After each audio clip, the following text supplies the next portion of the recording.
Hello everyone, in this video we are going to start complex permanent tissue. Simple permanent tissue हमने कर लिया था, अब हम जाइलम और फ्लोएम उसके स्ट्रक्चर कंपोनेंट्स देखेंगे। जाइलम क्या है? एक ऐसा टिश्यू है प्लांट में जो कि वाटर को कंडक्ट करता है। It conducts water and minerals also. Water और मिनरल्स को एक जगह से कंडक्ट करके दूसरी जगह प्लांट में जहां उसकी जरूरत होती है वहां उसको पास करता है। और सबसे इनिशियल स्टेजेस पे उसको कंडक्ट कहां करेगा? Through roots. रूट्स से फिर रूट्स से जाएगा, रूट हेयर में stem, branches and then leaves. Phloem क्या है? ये फूड कंडक्टिंग टिश्यू है। फूड कंडक्टिंग टिश्यू ये फूड को कंडक्ट करता है। मतलब कि जब हमें पता है कि फोटोसिंथेसिस कहाँ होती है? लीव्स में। लीव्स में क्या बन रहा है? फूड बन रहा है, प्लांट्स का फूड बन रहा है। अब फूड को जब वो जाएगा कहाँ? To the other parts of body, to other parts of body. किसकी बॉडी? प्लांट की बॉडी, प्लांट्स की बॉडी। तो उसको कौन ट्रांसपोर्ट करेगा, कौन लेके जाएगा यहाँ से? वो होगा फ्लोएम टिश्यू, याद रखना, ठीक है। अब इसके कंपोनेंट्स, जाइलम और फ्लोएम के दोनों के कंपोनेंट्स अलग होते हैं। कंपोनेंट्स और एलिमेंट्स, जिन चीजों को मिला के जाइलम या जिन चीजों को मिला के फ्लोएम बना होता है वो कौन कौन सी चीजें? डायरेक्ट क्वेश्चन 9th क्लास को आता है, राइट कंपोनेंट्स या राइट एलिमेंट्स ऑफ जाइलम या phloem.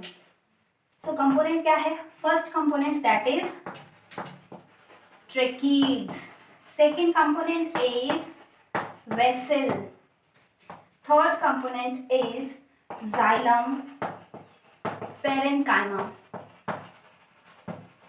and fourth is xylem fibers। ये सारे कंपोनेंट्स मिला के क्या बनाते हैं? ये पूरे मिला के जाइलम। अब जाइलम में जो ट्रेकीड्स होते हैं, यहाँ पे पहले हम इनका स्ट्रक्चर्स देखते हैं। ट्रेकीड्स का स्ट्रक्चर, ट्रेकीड्स कैसे दिखते हैं? तो ट्रेकीड्स जो है ऐसे टेपरिंग एंड होते हैं, ऐसे पाइप लाइक स्ट्रक्चर होते हैं। वेसल भी पाइप लाइक स्ट्रक्चर होते हैं, लेकिन वो ट्रेकीड्स से थोड़ा थिक होते हैं। फिर जाइलम फाइबर और जाइलम पेरेन्काइमा वो जो है अलग। मेन काम जाइलम में किसका होगा? ट्रेकीड्स का होगा, वेसल्स का होगा, जो कि वाटर को एक एंड से कंडक्ट करते हुए कहाँ ले जाएंगे?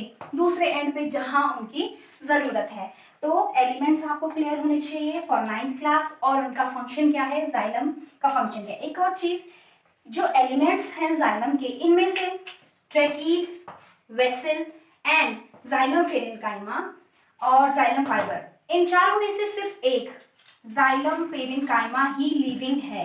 ये क्या है? ये लिविंग है, बाकी तीनों डेड टिश्यूज हैं। और प्लांट्स में जो डेड टिश्यू होते हैं उनका काम मेनली होता है मैकेनिकल सपोर्ट प्रोवाइड करना। तो जाइलम में ट्रेकीड, वेसल्स और fibres, xylem fibres mechanical support provide करते हैं और ट्रेकीड्स एंड वेसल वाटर के कंडक्शन में हेल्प करते हैं। इसके बाद फ्लोएम, फ्लोएम के कंपोनेंट्स क्या हैं? फ्लोएम करें, इसके जो कंपोनेंट्स हैं, एलिमेंट्स, वो कौन कौन से हैं? That is companion cell, second is sieve tube और सीव सेल। नेक्स्ट इज, जैसे हमने जाइलम पेरेन्काइमा किया वैसे यहाँ पे फ्लोएम पेरेन्काइमा होगा। वैसे ही जैसे जाइलम में जाइलम फाइबर किए तो यहाँ पे फ्लोएम फाइबर्स होंगे। अब हमने वहां देखा जाइलम में कि तीन चीजें डेड थी, यहाँ पे कंपेनियन सेल, सीव ट्यूब और फ्लोएम पेरेन्काइमा, ये तीनों ही लिविंग होंगे, लिविंग टिश्यू होगा। और फ्लोएम फाइबर्स जो है वो डेड टिश्यू यहाँ पे होगा। आपने इतनी चीज याद रखनी है। अब जैसे फ्लोएम टिश्यू को हम ड्रॉ करें तो इसमें एक सेल होती है, ये हमारी सीव ट्यूब है, और इसके साथ ही कंपेनियन सेल होती है। ये क्या बना रही हूं मैं? Companion cell. और ये क्या है? Sieve tube. ये दोनों मेन हेल्प करते हैं। मान लो अगर फूड जो है ट्रांसपोर्ट होना है, मतलब एक जगह से दूसरी जगह जाना है। अब देखो वाटर जब प्लांट है, ये इसकी प्लांट की रूट्स हैं, ये इसकी ब्रांचेस हैं और यहाँ इसकी कोई लीफ है। अब प्लांट में जब वाटर जाएगा तो वाटर तो यहाँ से जाएगा और अपवर्ड ही जाएगा, मतलब जो कंडक्शन ऑफ वाटर है वो क्या है, unidirectional. Conduction of water is unidirectional. Whereas leaves में फूड कहाँ प्रिपेयर होता है, लीव्स में।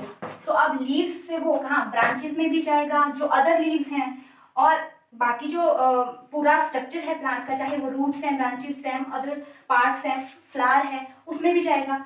तो मतलब अगर लीफ यहाँ है तो लीफ से यहाँ से अपवर्ड भी जा सकता है, यहाँ वाली लीफ से डाउनवर्ड भी आ सकता है। सो मूवमेंट और transport of food is by directional.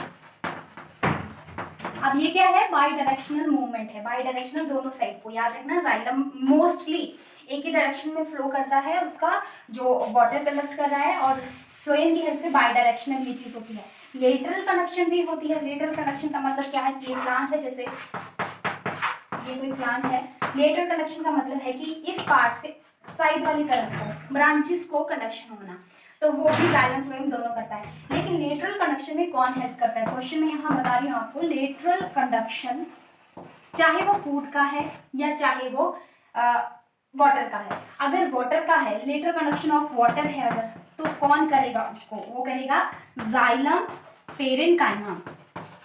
और अगर फ्लोएम है ऑफ फूड, मतलब फूड फ्लोएम, तो कौन करेगा, फ्लोएम पेरेन्काइमा उसको करेगा।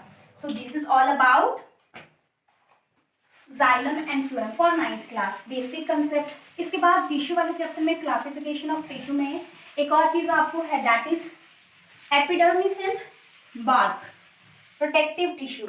थोड़ा सा उसको डिस्कस कर लेते हैं, that is protective tissues. Protective tissues मतलब जो प्लांट को प्रोटेक्ट कर रहे हैं। कोई बड़ी सी स्टेम है किसी प्लांट की, और ये बड़ा सा कोई ट्री है, ठीक है, ये कोई ट्री है। इस ट्री की जो बड़ी सी स्टेम है, इसके बाहर वाले सरफेस को अगर आप ध्यान से देखेंगे तो वहां पे क्या, एक मोटी सी परत जो है वो जमा हो गई होती है, ठीक है, जो कि आपको ऐसा लगता है कि डेड है, डेड टिश्यू, उसको हम क्या बोलते हैं, बार्क, बार्क, ठीक है। प्रोटेक्टिव टिश्यूज में क्या क्या आता है, एक आता है कॉर्क, दूसरी चीज आती है एपिडर्मिस। एपिडर्मिस क्या है, एपिडर्मिस जो है वो protective layer in plants, plants की सेल्स में प्रोटेक्टिव जो लेयर होती है उसको एपिडर्मिस बोलते हैं। जैसे अगर कोई स्टेम है, कि मान लो कोई स्टेम है, इसको हम बीच से कट करेंगे, उसका सेक्शन देखेंगे, अगर अंदर वाला स्ट्रक्चर देखेंगे तो यहाँ पे एक प्रोटेक्टिव लेयर सबसे बाहर होती है, ठीक है, उसको हम बोलते हैं एपिडर्मिस। प्रोटेक्टिव लेयर सबसे बाहर होगी। अब कॉर्क, जब एपिडर्मिस ग्रो करती है, मॉडिफाई हो जाती है, तो कुछ सेल्स यहाँ पे एकम्युलेट होना शुरू हो जाती हैं एपिडर्मिस के साथ में, और वो उसे हम कॉर्क बोलते हैं। जब कॉर्क डेड हो जाती है और वो एकदम प्लांट से डिटैच होना शुरू हो जाती है, तो उसको हम बार्क बोलते हैं, जो हम बाहर से इजीली स्टेम के ऊपर कुछ प्लांट्स में देख सकते हैं, और वो उन्हीं प्लांट्स में दिखेगी जो बहुत ज़्यादा बड़े होंगे, उनमें सेकेंडरी ग्रोथ हो चुकी होगी। So this is all about tissues. कुछ क्वेश्चंस मैं डिस्कस करूंगी फॉर 9th क्लास, जो कि 1 वर्ड के लिए आपको आ सकते हैं। सिंपल से क्वेश्चन आते हैं आपको। पहले तो यहाँ से मैं शुरू करती हूँ कि which tissue helps in conduction of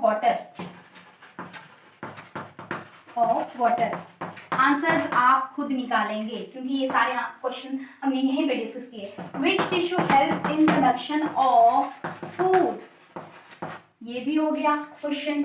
और question, name the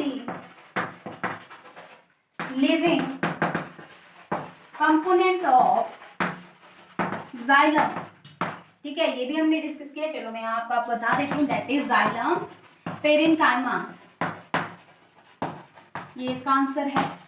next question, which tissue is the primitive in plants,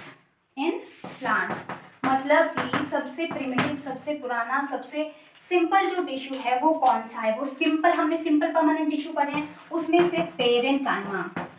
इसका आंसर क्या है? पेरेन्काइमा सबसे सिंपलेस्ट जो है टिश्यू है। ठीक है, इसके बाद question, name protective tissues in plants. तो वो कौन से हैं प्रोटेक्टिव टिश्यू? अभी हमने देखा, that is cork and epidermis.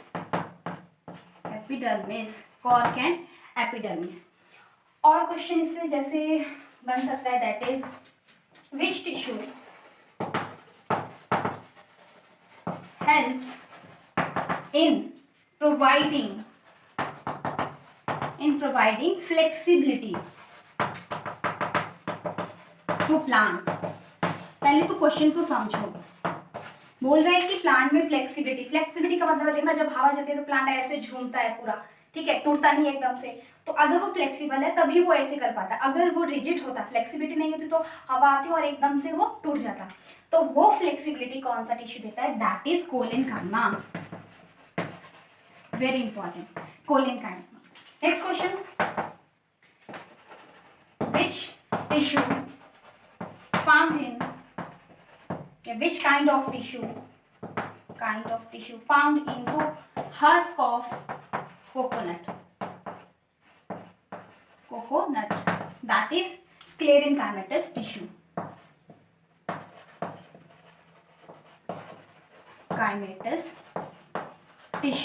ठीक है। इसके बाद और क्वेश्चन देखते हैं, 2-3 क्वेश्चन और हैं।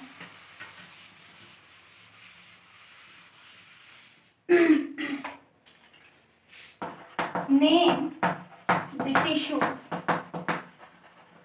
that found in apical या apical region of plant.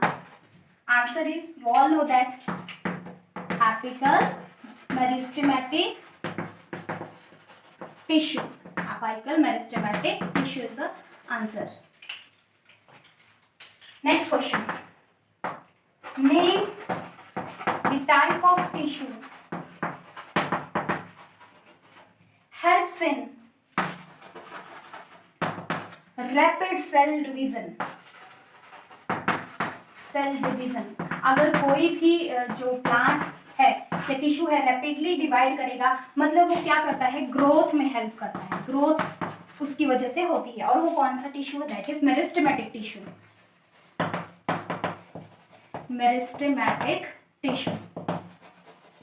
So I think these all questions are very much enough for 9th class from chapter tissue for one word. बाकी आपके NCERT questions हैं, which is very very important for your board examinations, for your CBSE or NCERT both examination. So this is all about for today. Thank you.